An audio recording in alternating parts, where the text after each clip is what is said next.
આપણેથી પાણી ન પોવાય. પાણી મારા રામ, પાણી નથી પી શકાય એવું. એ તો બાપુ એવા ભજનાનંદી પુરુષો છે ને, ઈ જ આ દુનિયા આના બધું આ ટેકી રહ્યું છે ને, એને લઈને ટેકી રહ્યું છે. કોઈ જો બધા બળની જો વાતો કરતા હોય ને, સમય છે ને એ બળવાન છે, કોઈ બળવાન છે નહીં. સમય જ કરે છે. સમય બડા બલવાન નહીં, પુરુષ બળવાન. કાપે અર્જુન ને લૂંટ્યો હોય, ધનુષ ને હોય બાણ. એક ગાંડીવની પણસ પકડીને આમ છૂટી મૂકે ને, કુરુક્ષેત્રના મેદાનના પડ ધ્રુજતા હતા એવો બાપુ અર્જુન હતો ને.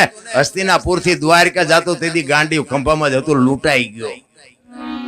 શું કામ? સમય વિયો ગયો. એમ તમારો મારો સમય છે, કાંઈક મોકો મળે તો કરી લેજો, બાકી આ પડી જાય ને પછી કાંઈ નથી બનવાનું. આ દેહ જેદી થાકશે ને તેથી રોતા નથી આવડવાનું. રોતા આ કચ્છનો બારવટીયો હોળીમાં બેઠા ને પછી આ ભજન ગાય છે ને, પાપ તારું પોકાર જાય, એ તો બધું આ કવિઓની કલ્પના છે. એટલી વારમાં કઈ જાડેજો ગાતા ન શીખી ગયો હોય એવું નથી. એ તો આપણને સમજાવવા હાટું કે આ જેથી લોટ જડવા મળશે ને પછી આમ છોકરા ઉભા છે ને, બૈરા ઉભા છે ને, બાપા ઉભા છે ને, વહુ ઊભી છે. એમાં બસાવી કોઈ હકવાનું નથી. આ કોરોના આવ્યો ત્યારે હતા જ ને બધા લ્યો, નો ગલોટિયા ખાઈ ગયા, કોને બચાવ્યા? ઈ તો એવો સતી તોરલ જેવો જો બાપુ સથવારો હોય છે ને તો જ મોત સુધરવાનું છે, બાકી રોતા નથી આવડવાનું. રોતા કાંઈક હરિનું ભજન કર્યું હોય છે તો જ તમને બાપુ આ જીવનની એક શાંતિ મળવાની છે. બાકી આ પૈસાથી, બુદ્ધિથી, વિજ્ઞાનથી કાંઈ શાંતિ બાંતિ ન મળે. ખોટી વાત. આ બાયું સડાવવાનો ધંધો જ નથી રામ. શાંતિ જોતી હોય એના માટે બાપુ આ સંતોની જે વાણી છે ને, આના સિવાય બાપુ શાંતિ ક્યાંય મળે જ નહીં. કોઈ કહેતું હોય તો ખોટી વાત છે.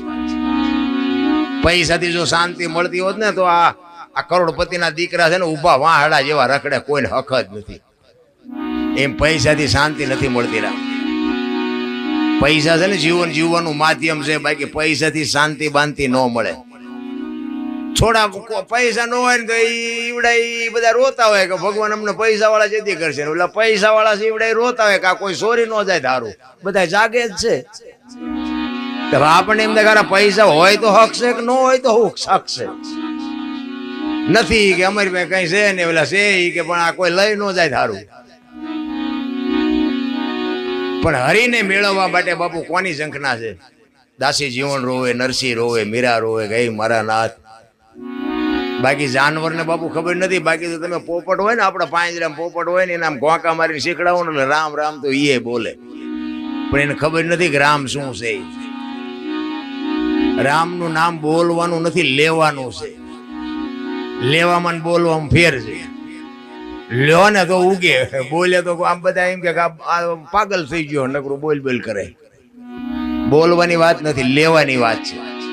લીધું હશે ને તો જ તમારા ઉપયોગમાં આવશે. એ દાસી જબુ કે છે કે ધર્મની હાટું ધરવું હોય માથું બાપુ. એવી જ્યારે એવી સદગુરુ મહારાજને કઈ કામ પડ્યું હોય, કઈ પણ માથું દેવાની વાત એટલે બાપુ આ માથા કાપવાની વાત નથી. પણ સદગુરુ મહારાજ એમ કે ભાઈ અહીંયા આશ્રમમાં કામ છે ને 2 દી આવો, પછી મારે આમ છે ને મારે આમ છે ને, બાના હોય ને એની વાત નથી. હા હું આવું છું બસ, બીજી વાત નહીં. ઈ કઈક માથું આપી શકે, ઈ જ કઈક બાપુ મેળવી શકે. આ આશીર્વાદ ને હરાબ છે ને એ બાપુ દેવાની વસ્તુ નથી. તમારી સેવા જેવી હોય ને, આશીર્વાદ ઓટોમેટિક મળી જાય. હરાબ છે ને હરાબ, એમ નામ જો દેવાઈ જતા હોય તો આપણે કઈ હારા નથી. રોજ જેટલા ગોટો વાળી દે એમ નથી. એ તો તમે હમતા અણીયું કાટ કરો ને એટલે એને અંદરથી બાપુ નીકળી જાય કે હું નામ નથી લેતો ને આવડા મારું લોહી પીવે છે, એ હરાબ લાગી જાય. આ એમ દેવા જેવી વસ્તુ નથી. ખિસ્સામાં આપણે જયારે ઈચ્છા થાય ત્યારે હરાબ દઈ દઈને, ઈચ્છા થાય ત્યારે આશીર્વાદ. ઘણી વખત બાપુ ભાઈ આવે, બાપુ આને માથે હાથ મૂકો ને આશીર્વાદ દો ને, આ કંઈક ભણે, આ તોફાન ઓછા કરે. હવે આ તમારા કોઠામાંથી આવ્યો, તમને નહીં ખબર હોય ચમ નથી ભણતો હોય, બાપુ શું કરે? સંસ્કાર તો માને દેવા પડે, અને જન્મે ને ત્યાં જ માને ખબર પડે કે આ કેવો થાય છે. પછી બાવા શું કરે, સાધુ શું કરે? એમ નથી રામ. કાંઈક આપણે સિંચન આપણે કરવું પડે. એમ નામ કોઈની પાસે કાંઈ છે નહીં. નિંદા બાપુ એક આપણે મહાપુરુષો એટલા માટે કહે છે કે નિંદા કરવાનું જો બંધ કરી દે ને, આ એટલે જબુમાએ કીધું કે નિંદા પરાઈ નઠારી લાગે સમરે શ્રી રણછોડ. તમને મને થોડોક સમય હોય ને તો હરિનું નામ લેવા લાગી જવાય. પણ આ તો નવરા પડ્યા નથી, ઉપાડી નથી કોકની. કોણ જાણે આમાં અમુક અમુક તો ઠેકો રાખ્યો એના ઘોડે. તમે જુઓ તો એમાં ગામડામાં અમુક બેઠા હોય ને તો આપણે તો અમથા નીકળ્યા હોય ને તો એમ કે ગુલામ ને અહીંયા જાવ છો, એ આજ ઘરે નથી, એ આજ આમ જ્યાં છે, એ આમ જ્યાં ફલાણ. પણ અમે જ્યાં એ હાટું આવ્યા. અમુક નો કંટ્રાટ જ હોય ગામમાં, એવા જ કંટ્રાટી હોય. સોરા હોય ગામ ને, અહીંયા તો બધી રીતિ સીધી બેઠી હોય. અને અહીંયા તમે જુઓ તો વાતુમાં કઈ હારા વેટ ન હોય. ગામમાં કોઈ ટ્રેક્ટર લાવ્યો હોય કે હપ્તો શું ન ભરશે, આ લઈ આવ્યો એટલે તું ભરી આવજે. કોક ને ઘઉં હારા દિયા હોય તો કે આને મારા બેટા ઘઉં થવાનું નહોતા ને એટલા બધા કેમ થયા. હવે તારી ઘોડે સુલાની આજમણીમાં ટાંટિયા ભરાવીને બીડીઓના હાથા થોડા કર્યા, એને રાતે પાવડો ખંભે કર્યો હોય ન થાય ઘઉં. પણ વાતું તમે જુઓ ને, એટલે મહાપુરુષો કે અનુસમીન ઔષધિ ઝરણા સમો ન જાપ, કૃષ્ણ સમો ન દેવતા, નિંદા સમો ન પાપ. એક બાપુ દુનિયામાં જો નિંદા કરવાનું આપણે બંધ કરી દઈએ ને તોય મારો નાથ નોંધ કરે. ભલા તમે વિચાર તો કરો, હમણાં સાહેબે વાત કરી કે સગાળસાને અહીંયા દીકરો કાપ્યો અને પછી ભગવાન કે માગો માગો. નકર માને દીકરાથી વિશેષ શું હોય? ભગવાન હામું ભગવાનની શું જરૂર હોય? માને શું જરૂર હોય ભગવાનની? મારા દીકરાને ચટ બેઠો કરો એમ નો કે. પણ કેવડી ધારણા, કેવડો વિશ્વાસ, કેવડો ભરોસો. જેના હાટો કાપી નાખ્યો ઈ જ હા હામો આવીને ઉભો છે, એ તો એને નહીં ખબર પડતી હોય કે આને બેઠો કરવાનો કે નથી કરવાનો. મારે શું ભલામણ કરવાની હોય? ઈ કઈક કરી લે ભલામણ. એક ગામમાં 4-5 સાધુ આવ્યા ને, તે સોરા પાણી નીકળ્યા. એ કે અમારે હરિહર કરવું છે. તો કે હાલા જાવ, આમ છેલ્લે ઘર છે અહીંયા બધા બાવા સાધુ આવે. ગયા એટલે કે અમારે હરિહર કરવું. કે વાંધો ને બાપુ બેહો, એ કે રસોઈ બનાવી દે. એ કે ના, તમારા ઘરના ને કહેવાય કે બોટ બેડું પાણીનું ભરી આવે ને કાચું સીધું આપી દઉં, અમે હાથે રસોઈ બનાવશું. બેન પાણી ભરવા ગયા ગામના કુએ. ભાઈએ બધી વસ્તુ આપી. હવે બેન હરખાતી ગઈ, બેડાને ઉટકી સાફસૂફ કરી અને ગંગાજળ જેવું પાણી ભરી માથે હેલ મૂકીને બેન હરખાતી હલી આવતી હતી કે આજે અમારા ઘરે સાધુ આવ્યા, આજે અમારા ઘરે સાધુ જમશે, આજે અમે ધન થઈ ગયા, આજે અમારું આંગણું પાવન થાય. એ રસ્તામાં આવતી હતી, એમાં એક કેડામાં પ્રસંગ બન્યો. એક નાગને નોળિયો બાંધતા. હવે નોળિયાએ નાગને મારી નાખ્યો. નોળિયો વયો ગયો અને ઉપર હમળી ઉડતી. ત્યાં નાગ છે ને, હમળીનો શિકાર છે. જબાંગ ઝાકલે નાગ માથે પડી, નાગને વચ્ચેથી ઉપાડીને ઉડી. એ મોઢું પૂંછડું બે લબડતા હતા. એ મોઢામાંથી ઝેરના 2 ટીપા પીડ્યા. એ બેન માથે જે હેલ છે, હેલમાં 2 ટીપા પીડ્યા. એ બેનને ખબર નથી. બેન હરખાતી આવી ઘરે ફળિયામાં બેઠા છે. અહીંયા ઉતાર્યું બેડું અને કીધું કે લ્યો આ બોટ બેડું પાણીનું, આમાંથી રસોઈ બનાવીને જમી લ્યો. એમાંથી રસોઈ બનાવીને જમ્યા.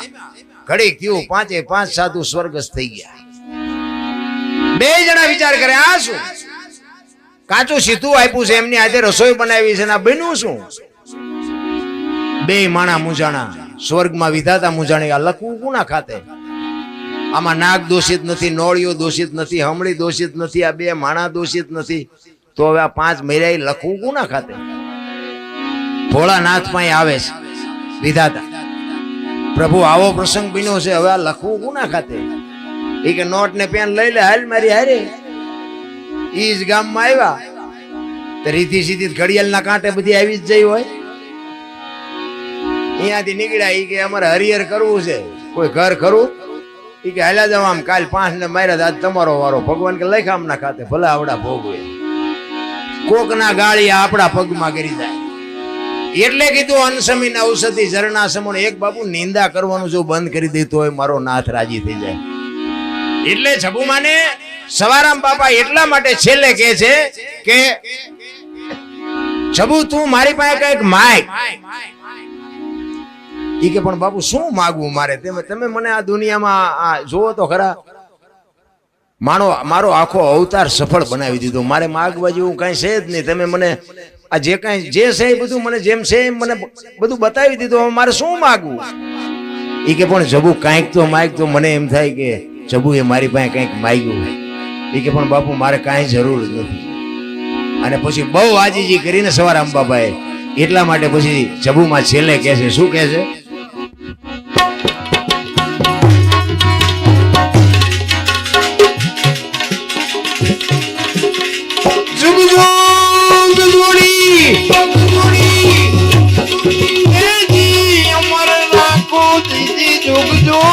હાથ જોડી એ જે અમાર રાખો તારે કાઢો નજો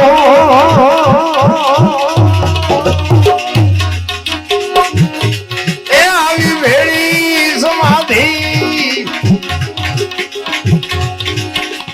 ભેળી સમાધિ ભજન તમારું તારે કાઢો નજો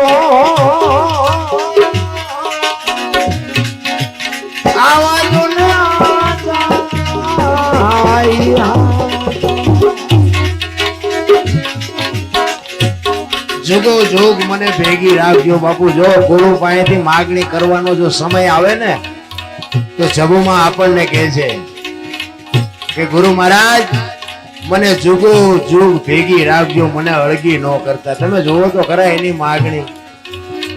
એટલે છેલ્લે જબુમાં કહે છે દાસી જબુ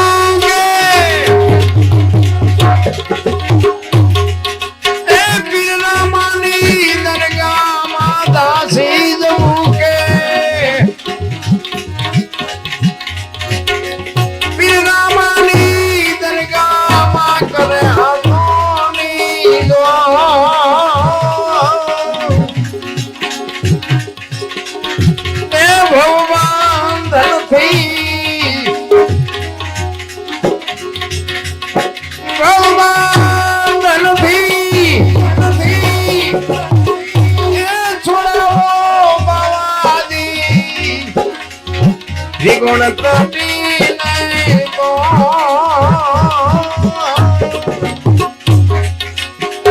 આવા જુન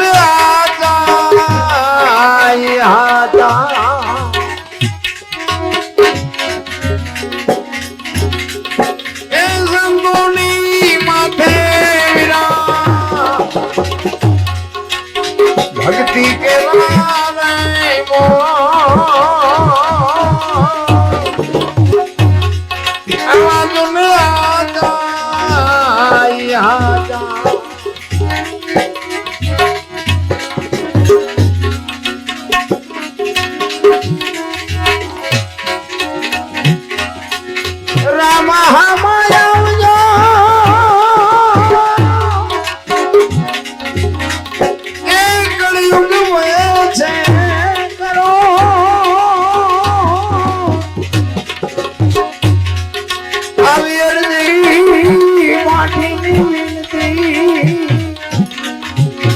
તમે જો હાજરા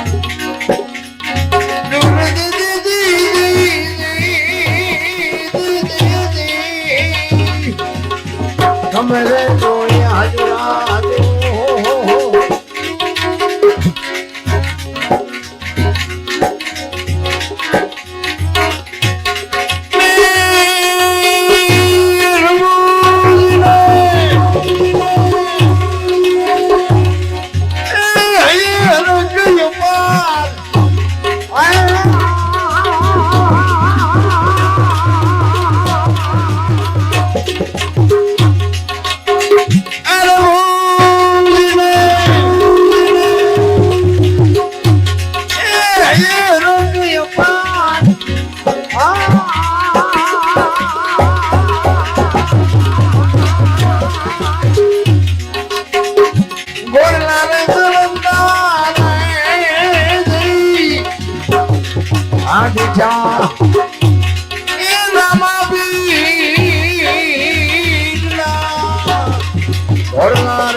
રામદેવજી મહારાજની જય, સદગુરુ મહારાજની જય. શાંતિથી સાંભળો. બધાનો આભાર. ભૂલ ચૂક થયો તો માફ કરજો. જય માતાજી, જય સિયારામ.